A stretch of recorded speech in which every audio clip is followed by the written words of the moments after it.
Good morning, Silvia. Good morning, Amara. Very nice to see you, very nice to talk to you. And for the audience, I'm talking with Silvia Bender from Germany. She is the head of the Department of Education in the German Association for Psychomotricity. So I'm really happy to ask you some questions, Silvia. Yes, me too. Hope we will have an interesting communication. And the question that would interest, I think, many people is, what is psychomotricity and special for you? Yes, it's a difficult question, I think, because the answers might be complex. But basically for me, psychomotricity is a combination of movement, play, and dialogue. So movement as the basis of establishing and shaping relationship, as the basis of discovering the world, and as a basis for perceiving oneself in the world. Then play as a way to express oneself, especially in childhood, to process emotions through the play, or to put oneself in other roles. And finally, its dialogue is I think it's very important, because without dialogue, attentive accompaniment, and being integrated into social relationships, there no basis can develop on which a child can trust itself to enter the world of its own. Okay. As you know, we focus on educational psychomotricity and on therapeutic psychomotricity. What is your view on that? Yeah, for myself, I'm a speech therapist, and I often see my therapeutic interventions as a bridge to enable children to get involved in educational processes. So therapeutic interventions are first, and to make the children comfortable to get in educational skills. Okay. And now, can you give a few examples of how this plays and everything is shows up for you in psychomotor skills? Yeah, maybe it's good to illustrate this with some nice photos. I will open my my view. Can you see it? No. I have to close it again. I have to change my screen with you. I have to, not change to, I am not so comfortable in English, you see, but now I hope you can see it. Yes, now we can see it. Great. Okay. So when you see, here are two children are moving in their world. They are doing it voluntarily. In psychomotricity, we provide the children with space and materials so they can get moving according to their possibilities, according to their pace. They climb, slide, jump, and other things, and expand their physical experience in this process. So they can make also their own decisions of risk and can experience themselves as effective and need nobody's help in that constellation. The pictures look really nice.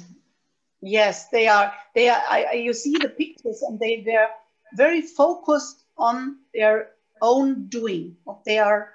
I think when we look in the faces of the children, you can see how focused, how motivated they are to do the things they do in this moment. Yes, the whole body is involved. Yes. And does that require special materials or spaces? What can children experience in dealing with these experiments? Yes, I show you some more pictures. Here are some more pictures So you see, it doesn't take special rooms, but it takes environment that allows experiential learning for the children. For example, outdoors, living room, or a staircase. Or you can see the boys who were focused on building a high construction by climbing a little desk, or how focused is the girl with stepping some pieces into the material. Yeah. So children look for and find their challenges if you let them. And so they can experience with physical conditions, repeat things very often. They can make their own mistakes and partly correct themselves. So building this tower, I think they can do it at home now while we have the lockdown or whatever. So they can do that at home and they can experiment, right? Yes, they can do these experiences where they find it. And if it is possible for children to find the possibilities to do such things, they do it and repeat it in their own way. So you let them make their mistakes, and this is okay? Yes, it's a very exciting question because it leads to another point of psychomotricity, the dialogue with the child. I show you something like that. Here is no adult in the picture, but in psychomotricity, it is fundamental to always be in an attentive dialogue with the child.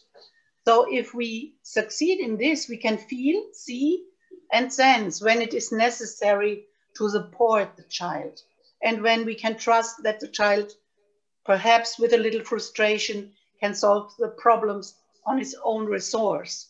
And it's needful for us as adults to be in contact with the children, not to support them in building a spider home, or to make experiences with the board, but being together with him.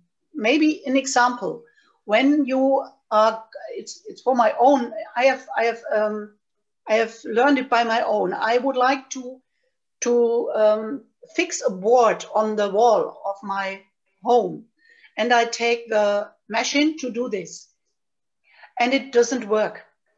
So I look what I have done wrong, and somebody said to me, my husband said to me, "Oh, you haven't looked for the right thing you can do this with." And he said, "Just let me take it. I will do it for you." And so I said, "No, I will do it by myself. Show me how I can do it." And when I was ready with doing, the board was a little bit, it was not so good. But I was very proud that I have done it by myself. Next time, when I take a board on the wall, I will do it better. But I will not learn it when somebody does it for me. And so you can see that also the children learn it by doing by themselves, making their own mistakes. And we have to look when they needed help, when they are not able to go forward in their ideas.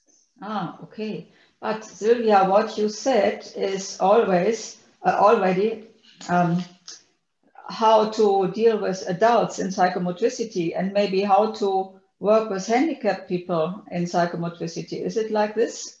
You were telling about yourself.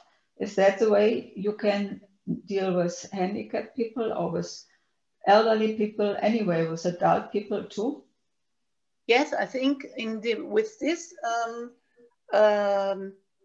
this attitude, you can handle with every people, with we are in our human being. We are needful that there is somebody who looks at us and supports us when we need the support. So what you said is psychomotricity is also a special attitude. I think that's important to focus on that and to say that, point that out very clearly. But I have another question. do children do this all by themselves always? Or is that question already answered by you now?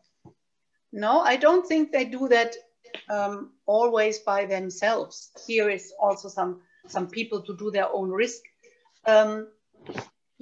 Children need to play, and they need to have the opportunity to do something. And they learn from us when we are a model of some opinions we give them. They learn how adults deal with the other. They learn how adults solve problems and how adults deal with feelings. And children have a drive to their own, but they also need constant stimulation from us, either as models or by developing and playing ideas and games together with them. So look at these photos. Children like to go in their own games, in their own situation, to come to self-regulation or to solve conflicts. And they need us to learn by us as a model how to do this, how they can solve problems, or how to can express their emotions which are in them. Children's play is a central theme in psychomotor, where they also need us as companions, especially when it comes to working through inner processes that are connected with feelings and some feelings they can't understand why they have the feelings. Mm-hmm. Maybe, for example, I was in a group with children at the time from 9/11, and in the psychomotor room, the children played falling from a tower, and they played it every time. They played it for 3 or 4 weeks, and it was very hard for me to see the game of the children, to fall from a tower. And then, but they solved the problem to fall into water. They made matte. I don't know the English word. Yes, they put it under the tower and fall on that. And I was in the room, and I often say, okay, you are good. You are good. You are on life. So the children can express what they have seen on the screen and what they have felt by the adults. The adults were felt very uncomfortable, and children can't fix it, and so they show it in their expression in the psychomotor room. That's very interesting what you said. So they solved their fear by falling into the water and surviving. Yes. Great. That's body wisdom, and that's whole body wisdom. I think, yeah. Yes, and you asked what adults had to do. I think it was very necessary for the children that I was also in the room and go along with them in their expressions. Yes. So that was my last question. So what adults have to do, but is that answered, or do you want to add something to this? Yes, I have also some nice pictures which can express this. First, they had to offer the children a secure basis, a trusting relationship, and then they naturally shape their framework of the offering, which means the professional knows a lot about children development and the particular needs of the individual child. But moreover, the accompaniment is actively attentive. It allows the child's time, support, and motivated it by speaking, accept the child's independence and the child's need. And so we can close when it became dangerous. We can give structure and safety and follow the child ideas and time to do something. And you see in these pictures, the dad, it's a father of the little boy, is in the ideas of his son and gave him the room with his body to make their own experience. And the same is with the colleague of the girl who make experience by climbing. Yeah. To be on the side, yes. but not to hold the children. Yes. To save the to make them, to support them to be safe. And the father, I think it was a great mirroring picture for me. Yes. So this yes. This father, he was mirroring the son's, the mirror of the body expression. And I think that's a very good picture to show that it's not about telling the child what to do and telling it's right or wrong, but being. Being, yes. Yeah. So you have, yeah. And he is in a high attention and looking what the boy is looking on. Yes, yes. They look at the same, in the same direction. And that for me also, this is metaphorical for life, to look to the same direction. To look in the same direction. The same direction. So, and this is how support should be. I think here are also some pictures where the adults look in the same direction and being in contact with. Sorry, one moment.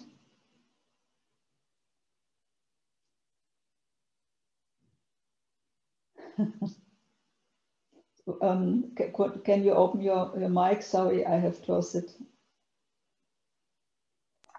Unfortunately, that was, That's a technical way. It's okay. Doesn't matter. Maybe I hear you see the adults also look in the same direction as the children, at the children's interest, or to look what's in the face, to see what is in the face of the child, and in this attitude that needs the child in his needs and accept the needs of the child and give the child opportunities for self-efficacy, that gives the child space for voluntary initiatives, and that can build up the child's strengths and seeks less to eliminate the weakness of the child. And the faces and the sound of us are a great help and orientation for the children. Silvia, this is great to see. Unfortunately, our time is over. Oh, that's could you please give us back to the screen? I give you back. So we can talk a long time about psychomotricity, I think. Yes, we can. We can do that, I think, for days. Yes, of course. Now you have some sprinkles of the sun in your face, and maybe that is a good sign to have a good day this day. Yes, thank you very much, and a good day for you, and a good day for everyone who listens here to Silvia. And it was very interesting. It was clearing, for me it was clarifying a few things about psychomotricity, as much as you could do in this short time. Thank you very much, and see you in another lecture. Thanks, Amara.